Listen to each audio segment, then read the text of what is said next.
하나님 말씀 봅니다. 마태복음 27장 1절에서 10절까지입니다. 하나님 말씀 받으실 때 자리에서 일어나 주시기 바랍니다. 하나님 말씀이 이러합니다. 새벽에 모든 대제사장과 백성의 장로들이 예수를 죽이려고 함께 의논하고 결박하여 끌고 가서 총독 빌라도에게 넘겨주니라.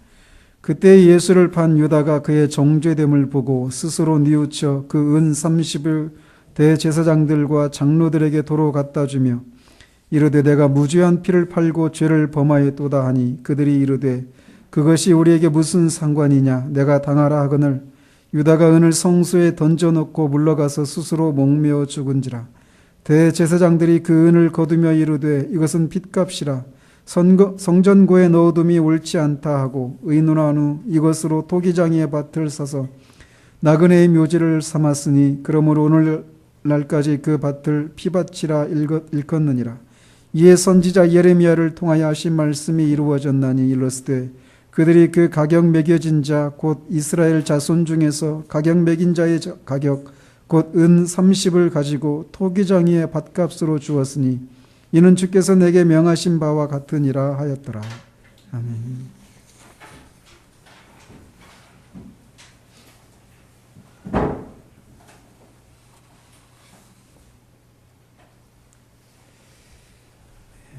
지난주에는 베드로가 주님을 3번이나 모른다고 부인한 사건을 통해서 그게 얼마나 큰 죄인지 그리고 그것이 일어나게 된 그 과정과 원인을 살피면서 참된 회개의 특징이 무엇이고 그 참된 회개의 그 원동력이 무엇인지에 대해서 살펴보았습니다. 오늘은 베드로와는 다른 종류의 죄를 지었지만 또 그 결과도 정반대의 결과에 이르게 된 가룟 유다의 그 자살 사건을 살펴보도록 합니다. 지난번에 말씀드린 대로 유대인의 재판 규정에 의하면 이 산헤드린 공의회에서 정식 재판은 해가 뜬 다음에 열리는 것이 공식적이었습니다. 그러나 주님은 밤 늦게 잡혀와서 새벽에 재판을 받으셨습니다. 이런 면에서 불법이라는 거죠. 또 그것도 가야바의 뜰에서 이 재판을 했는데 그 불법 재판에서 그들은 주님이 자신을 하나님의 아들 그리스도라고 이렇게 하시자 신성모독이라며 그저는 사형에 해당한다라고 만장일치로 판결을 내렸습니다. 그러고 나자 대제사장의 종들이 주님을 조롱하고 침을 뱉고 때리고 그랬죠. 그러고 나서 잠시 이렇게 시간이 몇 시간 정도는 이렇게 더 지체가 됐던 것 같습니다. 그리고 나서는 새벽에 다시 모든 대제사장과 백성의 장로들이 모였습니다. 이날이 오늘날의 날짜로 따지면 금요일에 해당이 됩니다. 금요일 이른 새벽이었죠. 이날은 인류 역사에서 가장 중요한 날이었습니다. 인류 역사는 역사가 시작된 이래로 이 날을 향해서 숨가쁘게 흘러왔습니다. 인류의 처음 조상인 아담이 선악을 알게 하는 나무의 열매를 따먹고 타락했을 때 하나님은 남자와 여자를 신문하시고 그들에게 여러 가지 저주를 내리셨죠. 우리가 지난주 오후 예배 때 살펴본 것처럼요. 그러나 동시에 하나님은 그렇게 심판을 선언하시는 중에도 그들에게 구원에 대한 약속을 해주셨습니다. 그것이 바로 창세기 3장 15절에 있는 것처럼 여자의 후손을 보내서 그들을 구원하실 것이다 라고 하는 것이었어요. 그래서 이 약속을 처음 받았던 아담 이래로 인류는 하나님의 이 약속이 언제 이루어질 것인가를 오매불망 기다려왔습니다. 여자의 후손이 뱀에게 발 뒤꿈치를 상하게 되지만 여자의 후손이 뱀의 머리를 상하게 해서 사탄에게 종로로 됐던 하나님의 백성들을 구원하시겠다라고 하는 이 약속을 기다렸던 거죠. 그 역사의 소실점에서부터 시작된 그 날이 바로 이 날이었습니다. 이렇게 인류 역사의 가장 중요한 날의 단상은 이 날이 과연 인류 역사에 이렇게 중요한 날인가 싶은 그런 모습으로, 그런 암울한 모습으로 시작을 하고 있습니다. 그 중요한 날에 새벽부터 대제사장들과 백성의 모든 장로들은 주님을 죽이려고 함께 의논하는 모습으로 시작을 하고 있습니다. 그런데 이들은 이미 주님에게 재판을 통해서 주님에게 사형을 언도했습니다.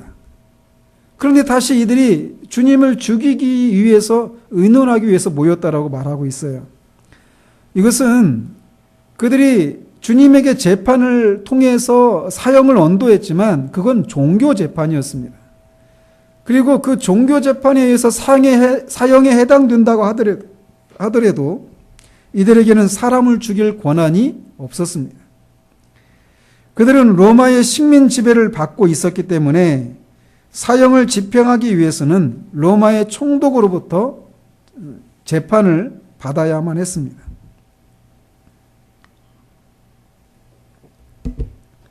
그래서 그들은 예수님을 죽이기 위해서는 종교적인 이유만이 아니라 정치적인 이유, 이런 이유들로 예수님이 사형에 해당된다라고 하는 것을 빌라도를 통해서 이 확정 선고가 필요했던 것이죠.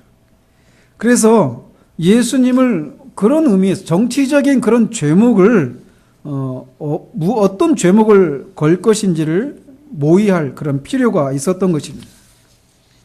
나중에 살피겠지만 그들이 예수님에게 뒤집어 씌운 정치적인 죄목은 반란죄였습니다. 예수가 유대인의 왕으로서 이 지배, 로마의 식민 지배를 뒤엎으려고 하는 그런 반란죄를 지었다라는 것이죠. 그래서 그들은 그런 얘기들을 사전에 모의를 하고 이제 예수님을 빌라도에게 데려가기 위해서 그 이른 시간에 결박을 하고 빌라도가 있는 관정에 예수님을 데리고 갔습니다. 사형수들에게 하는 것처럼 손을 뒤로 묶고 그렇게 빌라도에게 예수님을 데리고 간 것이죠. 주님은 이미 앞에 20장 19절에서 자신이 이방인들에게 넘겨주어 그들이 조롱하고 채찍질하고 십자가에 넘겨줄 것이다 라고 하는 예언을 하셨는데 이제 이 일이 이루어지고 있는 것입니다. 유대인 당국자들은 평상시에 빌라도를 매우 미워했다고 합니다. 왜냐하면 빌라도가 유대인들의 이 종교에 대한 지독한 편견을 가지고 있어서 이 빌라도가 거룩한 성 예루살렘을 더럽히려고 했던 적도 있고 유대인들에 대한 이 혐오감이 심해서 그들을 매우 가혹하게 폭정을 실시했기 때문이었습니다. 그러나 유대인 당국자들은 빌라도보다 예수님을 더 미워했습니다. 그래서 빌라도의 힘을 빌어서 예수님을 죽이려고 했던 것이죠. 이렇게 이것을 통해서 예수님의 죽음에 유대인만이 아니라 이방인도 동참하게 된 것은 하나님의 섭리였습니다. 빌라도에 대해서는 다음 주에 더 상세히 살펴보도록 하겠지만 그도 우리 주님의 죽음에 책임을 지게 되었습니다. 그래서 우리가 매주 신앙 고백을 할 때마다 이 빌라도의 이름이 저주스러운 이름으로 등장하고 있는 것입니다. 그런데 주님은 이 빌라도의 죄보다 빌라도에게 예수님을 넘겨준 자들의 죄가 더 크다라고 말씀을 하시죠.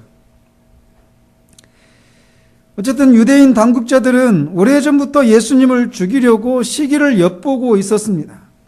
그래서 밀란이 일어나지 않도록 하기 위해서 명절이 끝나고 이 사람들이 각자의 고향으로 돌아가면 그때 거사를 치르려고 했지만 뜻하지 않게 그들의 입장에서는 행운이죠. 가룟 유다의 배신으로 조용히 예수님을 잡을 수 있었고 이렇게 새벽에 빌라도에게 예수님을 넘겨줌으로 인해서 밀란이 일어나는 것을 방지할 수 있었습니다. 예수님에 대한 그들의 분노는 굉장히 큰 것이었습니다. 그들은 예수님을 하나님의 아들 그리스도라고 인정할 수가 없었습니다. 만약 그들이 예수님을 그리스도로 알았다면 절대로 그분을 십자가에 내어서 죽이지 않았을 것입니다. 즉 그들은 주님을 모르기 때문에 이렇게 죽였던 것이죠. 그러나 그럼에도 불구하고 그들의 죄가 없다고 할 수 없다라는 거죠. 자신을 하나님의 아들 그리스도라고 주장하시는 예수님을 향한 그들의 분노는 하나님의 저주를 받는 자들이 죽는 방식으로 예수님을 죽이려고 하는 것으로 나타났습니다. 즉, 나무에 달려 죽은 자마다 하나님의 저주를 받은 것이다 라고 말했던 것처럼 예수님을 하나님의 저주를 받은 사람이 죽는 그 십자가에 달려서 죽게 했다라는 것입니다. 즉, 그들이 주님을 십자가에 죽인 것은 주님을 향한 분노이기도 했지만 동시에 주님을 향한 조롱이기도 했습니다. 네가 하나님의 아들 그리스도라고 하면서 이 재판 자리에서 종들이 예수님에게 침을 뱉고 조롱하고 눈을 가리고 얼굴을 치면서 네가 선지자냐, 선지자 노릇해라, 이런 식으로 예수님이 그 하나님의 아들 그리스도라고 말했던 것을 조롱했던 것처럼 십자가에 예수님을 죽이심으로 예수님을 조롱하고 있다는 것입니다. 어떻게 하나님의 아들 그리스도가 하나님의 저주를 받은 자들이 죽는 그 나무에 달려 죽을 수 있느냐라는 것이죠. 그래서 네가 하나님의 아들 그리스도라고? 그렇게 하면서 예수님을 십자가에 달려 죽게 하심으로써 그 말씀을 하셨던 예수님을 조롱하고 있는 것입니다. 그러나 이것은 우리와 같은 죄인들이 받아야 할 하나님의 저주를 우리 주님이 대신 받으시게 하셔서 우리를 구원하시고자 하신 하나님의 섭리요 지혜인 것입니다. 이 사람들의 분노와 조롱과 이 미움과 시기심과 이런 무지와 이런 것들을 허용하시면서 우리를 구원하시고자 하시는 일을 진행하신다라는 거예요. 이렇게 예수님이 대제사장들에게 재판을 받고 사형을 당해야 한다라고 하는 판결이 내려지는 동안 아마도 가룟 유다도 그 자리에 있었던 것으로 보입니다. 그는 베드로와 달리 사람들을 두려워할 필요가 없었습니다. 그래서 그 자리에서 주님이 대제사장들에게 재판을 받는 장면을 지켜보았던 것으로 보입니다. 그는 거짓 증인들이 와서 주님에게 거짓 증언을 하는 것을 들었을 것입니다. 그러나 그는 그 증언들이 거짓이라고 하는 것을 누구보다도 잘 알았습니다. 만약 주님이 정말 죄가 있다라고 하는 것을 증언할 수 있는 사람이 있다라면 바로 가룟 유다 이 사람이었을 것입니다. 왜냐하면 그는 주님과 가장 오랫동안 함께했던 사람이기 때문에 그래요. 그래서 대제사장 앞에서 주님이 이런저런 가르침을 베풀어서 죄를 지었다라고 증언할 수 있었단 말이죠. 만약 주님에게 죄가 실제로 있었단 말이죠. 있었다면 말이죠.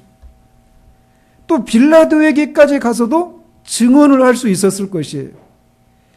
그러나 그는 주님이 죄인이라고 하는 주장이나 증언을 하지 않았습니다. 왜냐? 주님에게 죄가 없기 때문에.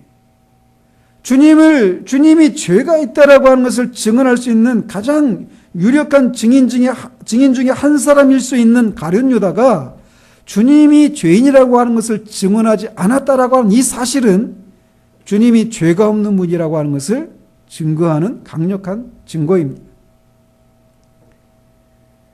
그가 주님이 죄가 없다라고 하는 것을 증언할 수 없었던 것은 그의 양심이 허락하지 않았기 때문입니다.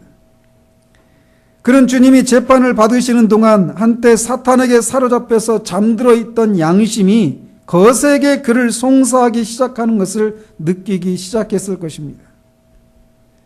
주님을 판 대가로 받았던 두둑한 돈주머니를 받아들었을 때는 잠시 동안 그의 마음이 흥분되고 기쁨도 있었을 것입니다. 그러나 그의 양심이 작동하기 시작하자 이내 그런 기쁨과 흥분은 사라지고 그의 마음은 심하게 요동하기 시작했습니다. 주님이 죄가 없다라고 하는 것을 누구보다도 잘 알았기 때문이었습니다. 전에도 말씀드렸듯이 그가 주님을 배신한 이유는 돈에 대한 욕심과 주님이 자신이 생각한 대로의 메시아가 아니라고 하는 사실 때문이었습니다. 자신이 기대했던 것이 아니었을 때 사람은 실망하게 되고 실망은 이내 분노로 이어집니다. 언제나 이때가 문제입니다. 최초의 살인자였던 가인의 때로부터 죄가 우리 안에서 작동하는 방식은 늘 이런 식입니다. 그 분노와 탐욕을 틈타서 죄가 우리를 다스리는 거예요. 가룟 유다의 마음은 사탄이 기생하기에 적합했고 마침내 그는 사탄에게 그의 마음을 열어버려 주님을 배신했던 거죠. 잠시는 돈을 인해서 탐욕이 채워지고 그 주님에 대한 분노가 이 배신을 통해서 그 분노가 보상을 받는 것 같았지만 이제 사탄의 목적이 이루어지자 사탄은 그를 버려버렸습니다. 그의 마음엔 전쟁이 일어났습니다. 그의 마음속에 얼마나 많은 갈등과 병명과 정당화가 일어났을까요? 그러나 그는 그의 양심의 송사를 이길 수 없었습니다. 그래서 주님이 죄인으로 정죄 당하시는 것을 보면서 스스로 뉘우치게 되었습니다. 여기서 말하는 뉘우쳤다라고 하는 것은 회개를 의미하는 그런 단어가 사용되지 않았어요. 메타노이아라고 하는 단어를 회개한다라고 하는 단어가 메타노이아라고 하는 단어인데 그런 단어를 사용한 것이 아니라 단지 양심의 가책을 느끼는 데서 오는 후회를 나타내는 메탈레이아를 쓰고 있다는 거죠. 즉 그는 자신이 한 일을 그냥 후회하고 있는 거예요. 후회와 회개는 다릅니다. 그의 양심이 작동을 하자 그는 이제 사건을 다른 시각에서 보기 시작합니다. 그는 이제 더 이상 보복의 만족감에 젖어 있을 수도 없었고 부당하게 얻은 재물에 대한 기쁨을 즐길 수도 없었습니다. 이제 그의 죄가 이글거리는 눈길로 자신을 응시하고 있는 것 같았기 때문이었습니다.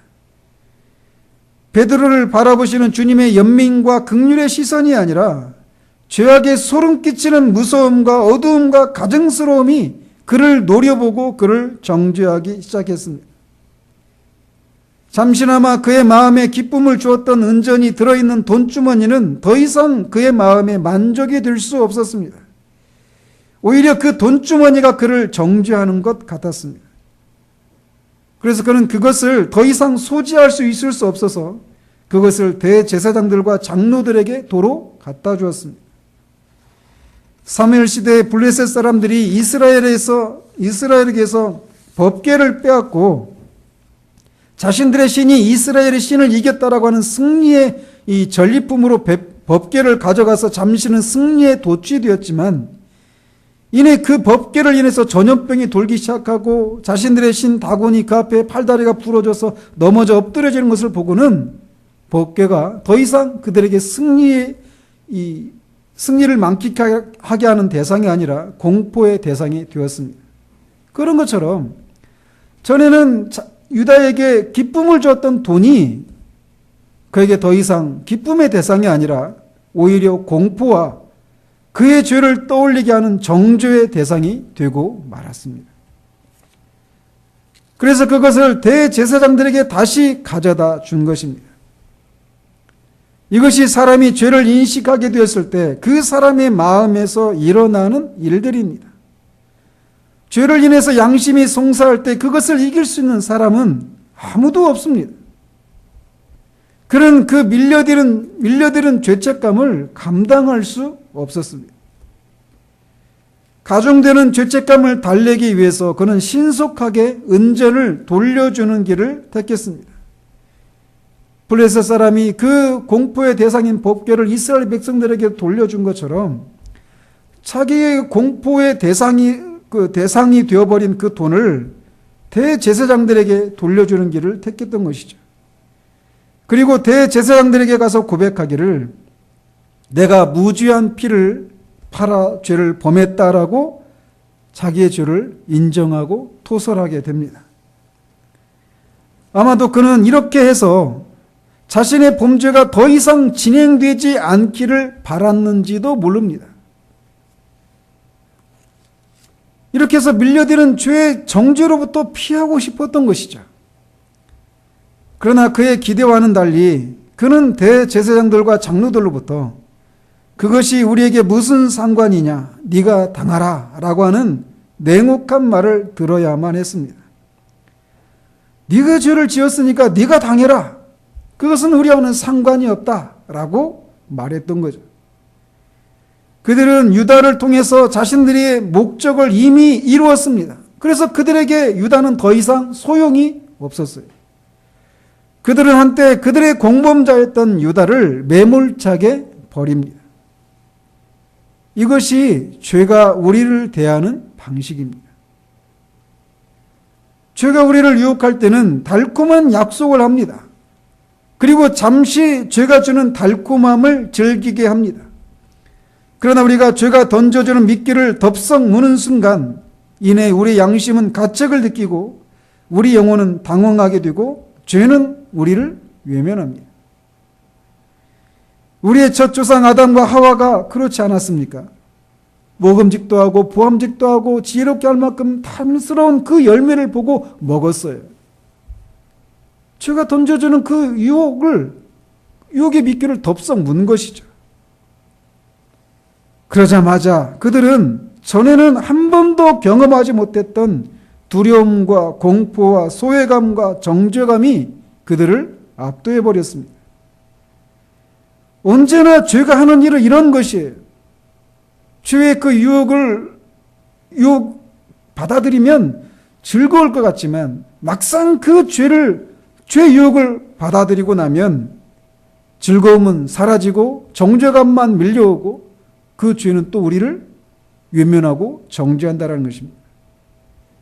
죄가 궁극적으로 우리에게 던져주는 것은 결국엔 정죄감뿐입니다. 그러나 얼마나 자주 죄의 실체를 직시하지 못하고 잠시 느끼는 죄의 즐거움에 빠져드는 일이 많은지 모릅니다. 대제사장들에게 돈을 돌려주고 자신의 죄를 고백함으로써 자신의 범죄가 더 이상 진척되지 않기를 바랐던 유다의 기대는 무너지고 말았습니다. 그래서 그의 마음은 더욱 갈피를 잡지 못하게 됩니다. 아마도 그 순간 그의 뇌리에 얼마 전에 주님이 하셨던 경고가 떠올랐을지도 모릅니다.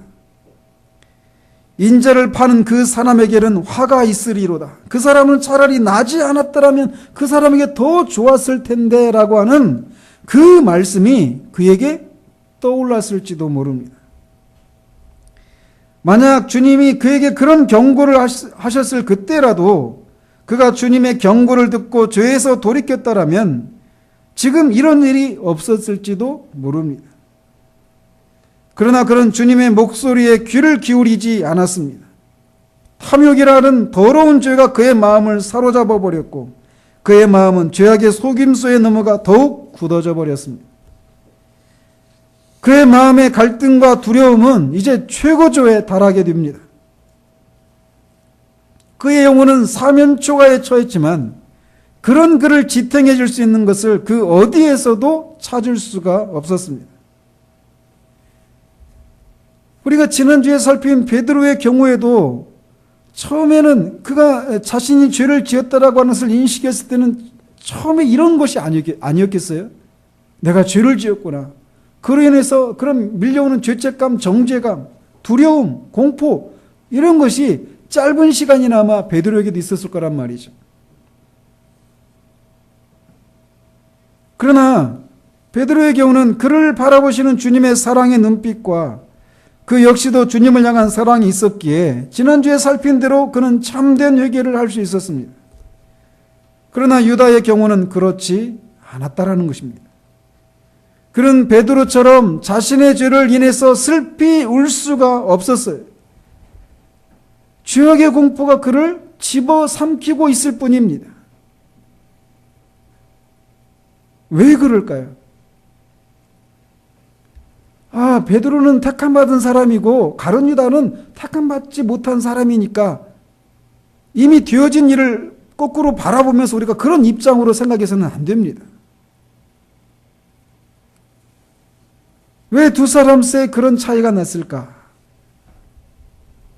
불행하게도 유다는 회개하기에는 너무 늦어버렸기 때문입니다.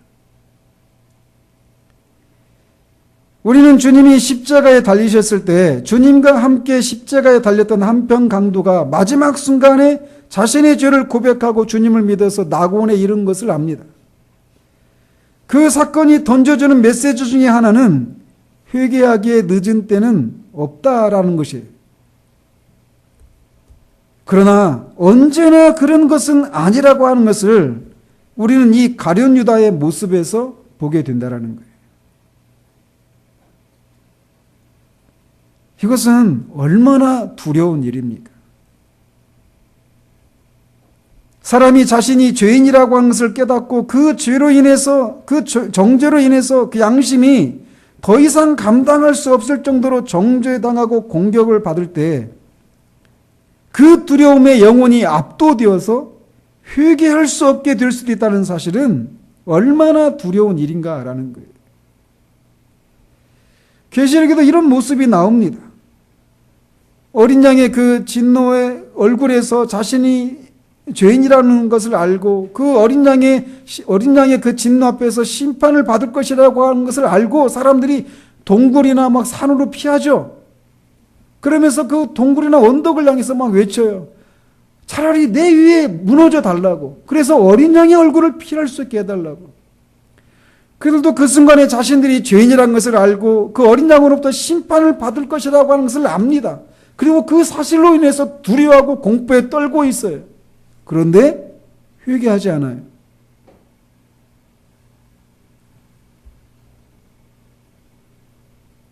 너무 늦었기 때문입니다.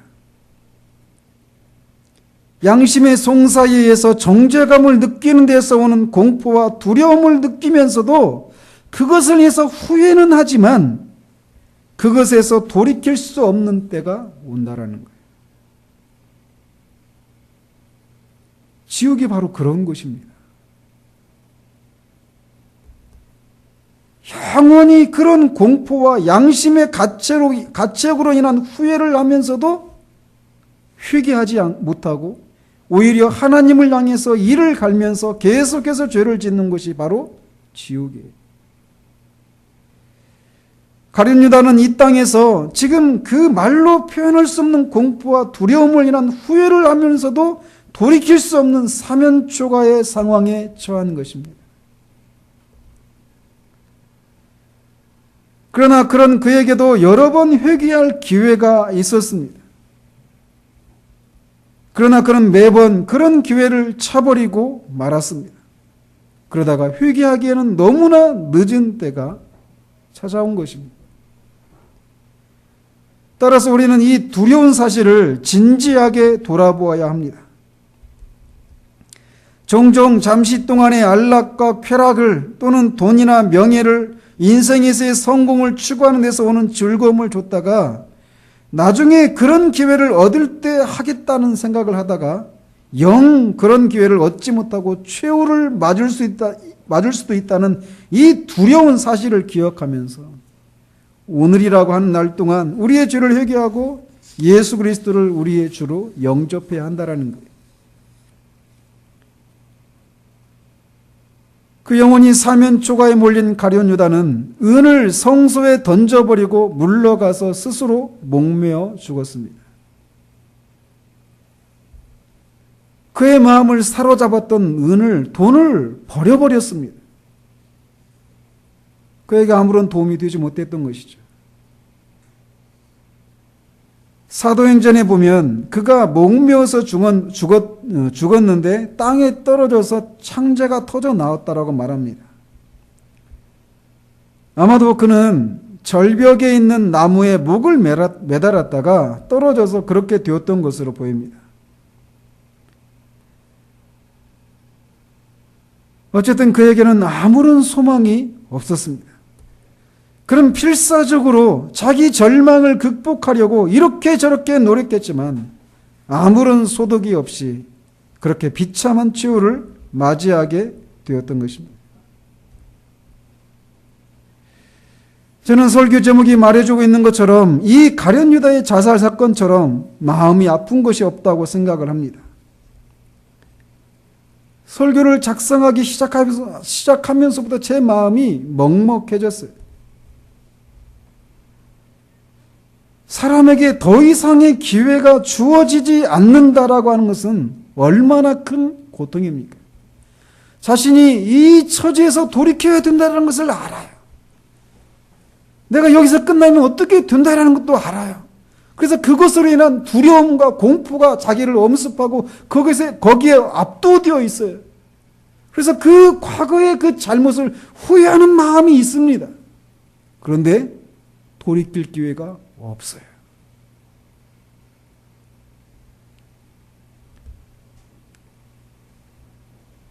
그것처럼 고통스러운 것이 무엇이 있을까요? 그는 그 고통을 피하기 위해서 죽음을 택했지만 우리가 알다시피 죽음도 그에게서 그런 고통을 거두어가지 못합니다. 왜냐하면 죽으면 끝이 아니라고 하는 것을 알기 때문이에요. 한번 죽는 것은 사람에게 정해진 것이지만 죽으면 끝이 아니라 죽은 다음에는 심판이 있다라는 거죠. 따라서 그는 죽음으로써 그 공포와 고통을 벗어나려고 죽음을 택했지만 그는 또다시 심판대 앞에 서야만 합니다. 그 심판대 앞에 서 있는 심판주는 바로 자신이 배신한 자기의 스승 예수 그리스도이십니다. 그 심판대 앞에서 그가 한때 주님의 그 제자였다는 사실은 그를 죄 없다고 인정해 주지 못할 것입니다. 그가 한때 바로 그 심판주로부터 은사를 받아서 이런저런 권능을 행하고 병도 고쳐주고 귀신을 쫓아냈었다라고 하는 것도 무죄 선고를 이끌어낼 수 없어요. 그가 주님에 대해서 했던 바른 신앙 고백도 그와 함께 했던 동료들도 절대로 그를 변호해 주지 못합니다. 오직 어린 양의 피, 예수 그리스도의 보혈만이 그를 정죄와 심판으로부터 그를 숨겨줄 수 있습니다. 그러나 때는 이미 늦어버렸습니다. 가룟 유다가 돈을 성전에 던져놓고 자살하자 대제사장들은 그 돈을 성전고에 넣지 않았습니다. 왜냐하면 그것은 핏값이었기 때문이라고 그들도 인정을 하게 됩니다. 그래서 그들은 의논 끝에 그 돈으로 나그네의 묘지를 삼기 위해서 토기장의 밭을 사기로 합니다. 토기장의 밭이 어디 있느냐? 대체적으로 흰놈의 골짜기에 있다라고 얘기를 합니다. 그리고 그 흰놈의 골짜기 그 절벽에서 유다가 목매달아 죽었다라고 얘기하고 떨어져서 그 토기장의 밭에 이렇게 피가 이렇게 낭자했다라고 이렇게 말을 하죠. 토기장의 밭이라고 하는 게 뭐냐면 토기를 만들려면 진흙이 필요하잖아요. 그래서 그 토기를 만들 진흙을 채취할 수 있는 그 밭을 말하는 거예요. 근데 그 밭을 막 이렇게 흙을 파다 보면은 나중에는 그 진흙이 다 사라질 때가 있겠죠. 그래서 토기를 만들 만한 그런 진흙이 없어지는 때가 있단 말이에요. 그런 밭을 이제 팔기 위해서 내놓는 경우가 있단 말이죠. 그게 바로 토기장의 밭이에요. 근데 이들은 그 밭을 사서 나그네의 묘지로 삼으려고 합니다. 그것은 유대인들이 명절을 지키기 위해서 원근 각지에서 막 온단 말이에요. 명절이 되면. 그런데 이렇게 왔던 사람들 중에 명절을 지키기 위해서 왔다가 예루살렘에서 죽는 사람이 있어요. 그런데 장사를 치러줄 사람도 없이 죽은 그런 사람들이 있는데 그런 사람들을 위한 무덤으로 쓰기 위해서 그 핏값으로 토기장의 밭을 사기로 했던 것이죠. 아마도 그들은 이런 자선을 통해서 자신들의 양심을 달래려고 했는지도 모릅니다. 우린 여기서도 사람이 자신의 마음에 가책이 들 때 이 가책을 달래기 위해서 다른 선행으로 자신들의 죄에 대한 보속을 시도하려고 하는 그런 것을 보게 됩니다. 그러나 그런 선행으로도 자신들의 죄를 씻을 수 없습니다. 그럼에도 그들은 의논한 대로 핏값으로 토기장의 밭을 샀는데 마태 당시에까지 그 밭을 피밭이라고 부른다라고 마태가 전합니다. 그런데 이것이 선지자 예레미야가 예언한 것에 대한 성취라고 마태가 말하고 있어요. 즉 예레미야가 그들이 그 가격 매겨진 자, 곧 이스라엘 자손 중에서 가격 매겨진 자의 가격, 곧 은 30을 가지고 토기장의 밥값으로 주었으니 이는 주께서 내게 명하신 바와 같으니라 라고 했었는데 그것에 대한 성취라고 마태가 말하고 있다는 거죠. 그런데 예레미야에는 이런 말씀이 나오지 않는다는 거예요. 오히려 스가랴서 11장 12절 13절에 보면 이렇게 되어 있어요. 너희가 좋게 여기거든 내 품삯을 내게 주고 그렇지 아니하거든 그만두라. 스가랴가 이제 그 이스라엘 사람들한테 얘기하는 거예요. 내 목자였는데 자기가 일한 그 품삯을 달라라는 거예요. 그러자 그들이 곧 은 30개를 달아서 내 품삯을 삼은지라. 여호와께서 내게 이르시되 그들이 나를 헤아린 바 그 싹을 토기장이에게 던지라 하시기로 내가 곧 그 은 30개를 여호와의 전에서 토기장이에게 던지고 이렇게 예언했어요. 그러니까 어떻게 보면 스가랴서의 예언이 더 이 장면을 이렇게 설명하고 있는 그런 모습이죠. 그런데 핏값으로 밭을 샀다라고 하는 것은 나오지 않아요. 그런데 예레미야 19장에 보면 백성의 어른들과 장로들이 흰놈의 골짜기에 있는 토기장의 밭을 사는 장면이 나옵니다. 그리고 그것을 무죄한 자의 피로 채웠다라고 하는 말도 나와요. 따라서 이 무죄한 자의 핏값으로 토기장의 밭을 샀다라고 하는 이 은 30으로 이 토기장의 밭을 샀다라고 하는 이 모습은 예레미야와 스가랴 선지자가 두 명이 예언한 것이다라고 할 수 있죠. 그런데 그 중에서 소선지자가 아니라 대선지자인 예레미야가 예언했다라고 마태가 기록하고 있다라는 거예요. 근데 이런 비슷한 일들이 실제로 있습니다. 예를 들어 마가복음 1장 2절 3절에 이렇게 되어 있어요. 보라 내가 2장 3절에 이렇게 시작합니다. 2절이 이사야의 말에 이르되 이렇게 하면서 시작을 해요. 그러면서 보라 내가 내 사자를 내 앞에 보내노니 그가 내 길을 준비하리라. 이 부분은 이사야가 아니라 사실은 말라기서에 나오는 말입니다. 그리고 그 뒤에 광야에 외치는 자의 소리가 있어 이르되 너희는 주의 길을 준비하라. 그의 오실 길을 곧게 하라. 이 부분은 이사야 선지자에 나오는 부분이에요. 즉 이사야와 말라기가 예언한 것을 합해놓고는 마가가 그 중에 대표 선지자인 이사야가 이르되 이렇게 말하고 있다는 것이죠. 여기서도 마찬가지라는 거죠. 중요한 것은 배신자가 자살하고 그의 핏값으로 밭을 구입한 일도 예언이 성취된 것이고 하나님의 계획이 이행되었다라고 하는 것이. 이렇게 가룟 유다는 비참한 최후를 맞이합니다.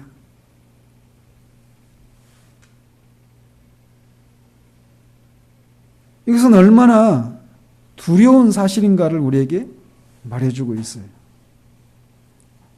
따라서 저는 다시 한번 여러분에게 말씀을 드립니다. 너무 늦기 전에 회개하고 예수를 믿어야 한다는 거예요. 여러분 중에는 아직도 이런 사실 앞에서도 아무런 두려움이나 자각이 없는 분들도 있을 수 있습니다. 단지 지어낸 이야기거나 기독교 교리에 불과하다라고 치부하기도 합니다. 요즘에 인터넷이나 이런 게 보면은 반기독교적인 사상들이 그 어느 때보다 많이 나옵니다.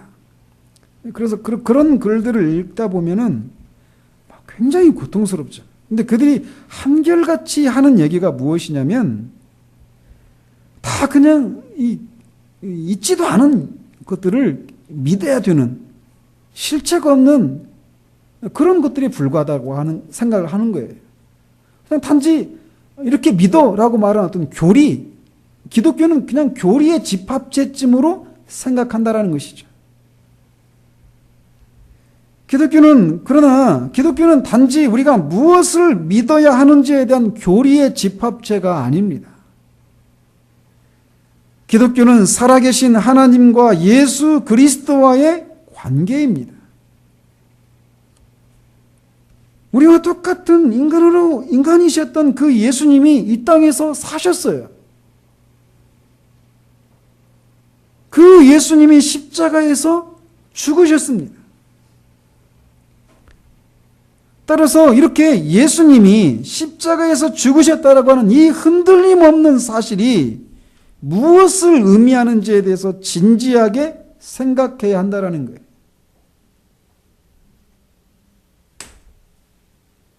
오늘 이 사건 본문에 나오는 가룟 유다는 그 마지막에 그 어디에서도 그 어떤 것으로도 도움을 받지 못하고 밀려드는 정죄감과 그로 인한 공포와 두려움 가운데 죽고 맙니다. 이것도 흔들림 없는 분명한 사실입니다.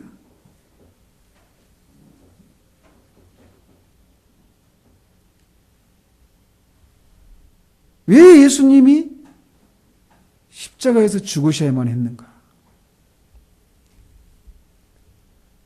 왜 가룟 유다는 그 예수님을 십자가에 내어주는 그 일을 인해서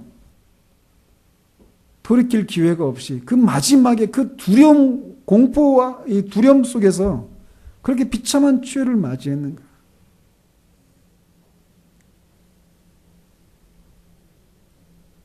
이 흔들림 없는 이 사실 앞에서 우리는 우리 영혼의 문제를 진지하게 돌아보아야 해요.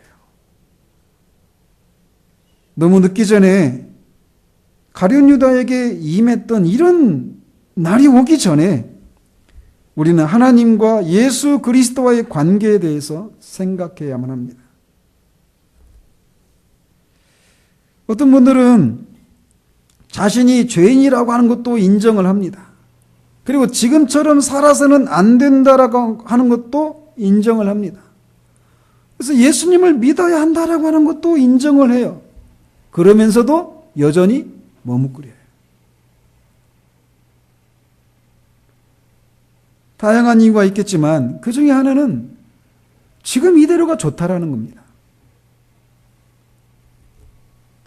하나님과의 관계를 생각하면 지금 이렇게 살면 안 된다라고 하는 것을 알면서도 인정하면서도 동시에 지금 이렇게 사는 것도 그런대로 살만하다고 생각하고 있기 때문에 자꾸만 이 문제를 직면하지 않은 채 뒤로 미룬다라는 거예요. 그러나 기억해야 합니다. 가룟 유다도 주님으로부터 여러 차례 경고를 듣고 회개할 수 있는 기회가 있었지만 그 역시 이 문제를 자꾸만 뒤로 미루다가 마침내 그 기회를 잃어버리고 말았다라는 거예요. 돈이 주는 즐거움은 잠시였습니다. 그때는 좋았습니다. 그러나 잠시였습니다. 즉 그는 속았던 거죠. 마찬가지로 예수 그리스도를 통해서 하나님과의 관계를 회복하지 않고 있는데도 불구하고 그리고 그런 지금 자신의 그 삶에 대해서 내가 이렇게 살면 안 돼. 언젠가는 예수 그리스도를 통해서 하나님과의 관계를 회복해야 돼. 이런 것을 인정하고 있음에도 불구하고 여전히 그 자리에 머물러 있는 것은 지금의 삶이 그런 대로 좋다라고 하는 생각이 있기 때문에 그래요. 그런데 그 생각은 사실을 속고 있다라는 것입니다. 한 사람이 회심을 경험하고 나면 우리는 그것을 알게 됩니다.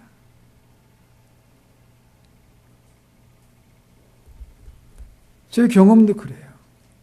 회심을 하고 나서 비로소 제가 여러 가지 것을 깨달았지만 그 중에 한 가지가 무엇이니 바로 이거예요. 내가 속아왔구나.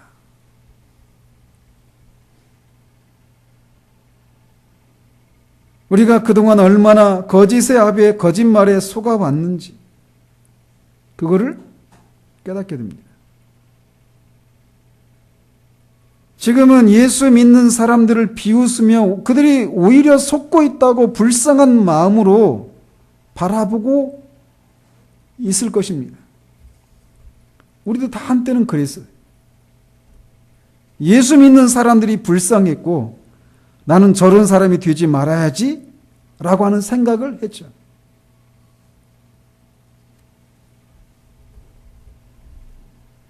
그러나 하나님께서 긍휼을 베풀어서 우리의 눈을 뜨게 하시자 비로소 우리는 오히려 우리가 속아 왔었다라고 하는 것을 알게 됩니다. 따라서 지금도 자기가 이렇게 살면 안 된다라고 하는 것을 알면서도 여전히 그 삶에 머무르고 있는 자신이 사실은 속고 있다라고 하는 것을 알아야 한다라는 거예요.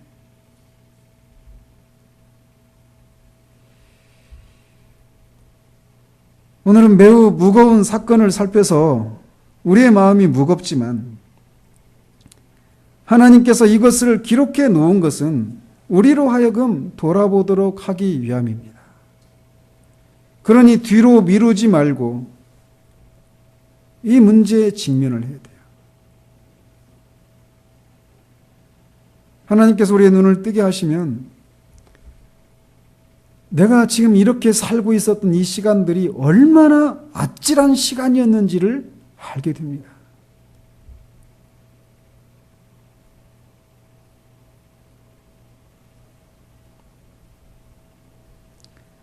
반대로 이미 하나님의 은혜로 인해서 우리가 이런 상태 가운데 있었지만 그리스도를 믿어서 구원에 이르는 그런 우리들은 이 사건을 통해서 이 한 가지 사실을 또 기억을 해야 됩니다. 지난주에 살펴봤던 베드로와 오늘 가룟 유다.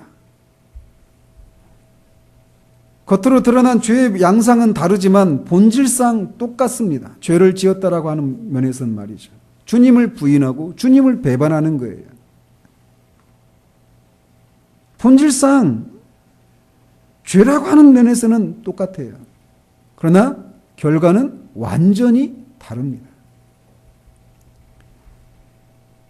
가룟 유다는 죄를 인식하게 됐을 때 그 죄를 지은 것에 대해서 후회를 했습니다. 그리고 그 죄로 인한 공포와 두려움 가운데 정죄감에 죄책감에 시달렸어요. 근데 그가 취한 방식은 그거를 돈을 다시 돌려주고 주님이 아니라 하나님이 아니라 대제사장들에게 자기의 죄를 토설하는 것에 그쳤다라는 겁니다.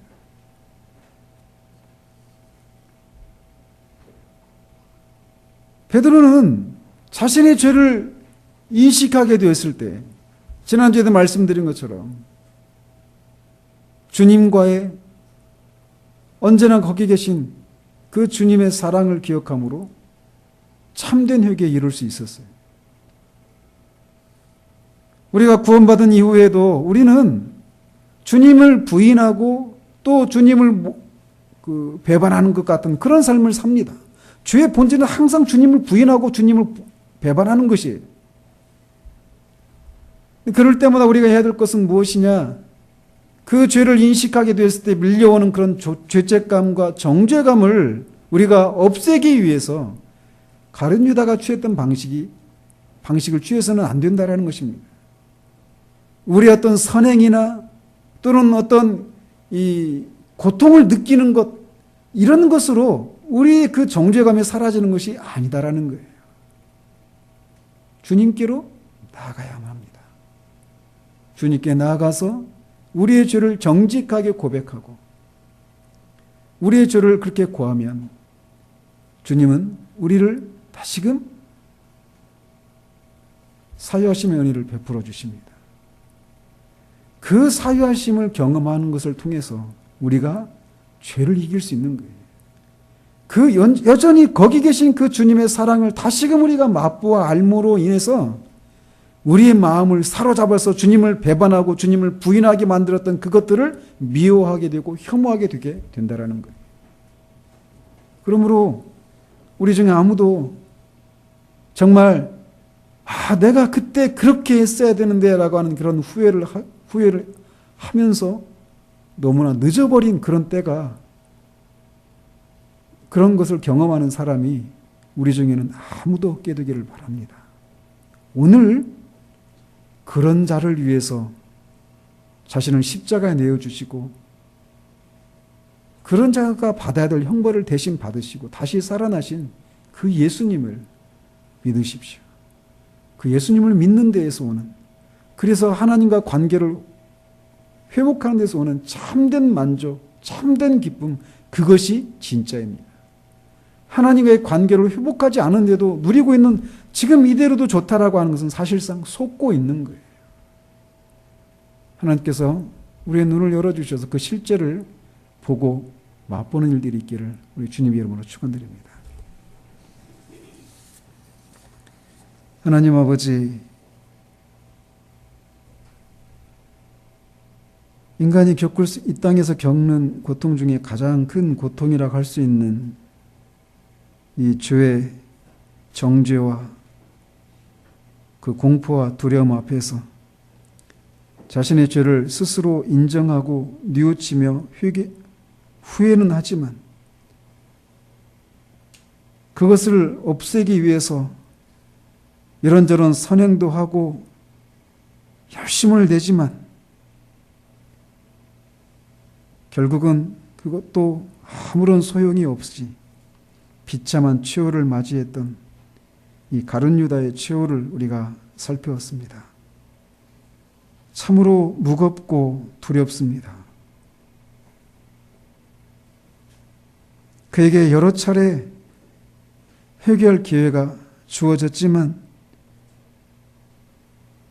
죄가 던져주는 유혹에 속고 그것을 자꾸 뒤로 미루는 동안 결국 그가 회개하기에는 너무 늦어버린 때를 맞아 이 비참한 치유를 맞는 장면을 우리가 살폈습니다.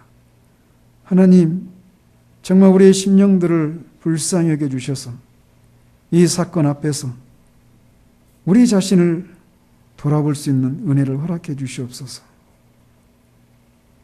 다음해가 아니라 지금 오늘 이 문제를 가지고 하나님 앞에서 하나님의 뜻대로 근심하는 일들이 시작될 수 있도록 주의 성령께서 역사해 주셔서 아무도 이런 자리에 서는 사람이 없도록 주님 긍휼을 베풀어 주시기를 원합니다. 예수 그리스도 이름으로 기도합니다. 아멘.